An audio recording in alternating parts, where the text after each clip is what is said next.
ഞങ്ങളുടെ വീട്ടിൽ എത്ര ചക്ക കിട്ടിയാലും കളയത്തില്ല.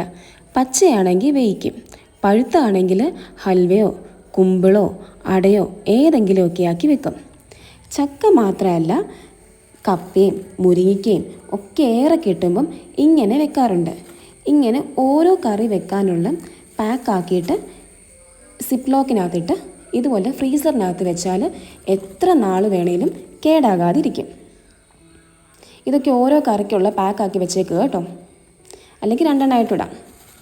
ഇനി കപ്പയാണെങ്കിലോ ഒന്ന് അല്ലെങ്കിൽ ഒരു പ്രാവശ്യം പുഴുങ്ങാനുള്ള ഒരു പാക്കാക്കിയിട്ട് വെച്ചേക്കും. അങ്ങനെ ഇത് നേരത്തെയൊക്കെ പുഴുങ്ങി കേട്ടോ. ഇത് കഴിഞ്ഞ വർഷത്തെ കപ്പയാണ് ഇങ്ങനെ പാക്ക് ചെയ്ത് വെച്ചേക്കുന്നത്. നമ്മൾ പുഴുങ്ങാൻ ചെണ്ടമുറിയനായിട്ട് വെക്കത്തില്ലേ, അതായത് പച്ചച്ചക്ക അരിഞ്ഞു കഴിയുമ്പോൾ ഏറെ ഉണ്ടെങ്കിൽ സിപ്പ് ലോക്കിനകത്താക്കിയോ അല്ലെങ്കിൽ സാധാ പ്ലാസ്റ്റിക് കവറിനകത്ത് നന്നായിട്ട് ടൈറ്റായിട്ട് കെട്ടി പാക്ക് ചെയ്ത് വെച്ച് കഴിഞ്ഞാൽ ഒരു വർഷം വരെയൊക്കെ ഇതുപോലെ ഫ്രോസൺ ആയിട്ട് നമുക്ക് സൂക്ഷിക്കാൻ പറ്റും. ഒരിക്കലും ടേസ്റ്റ് മാറത്തില്ല, ഒരു ഉണക്ക ടേസ്റ്റും വരത്തില്ല.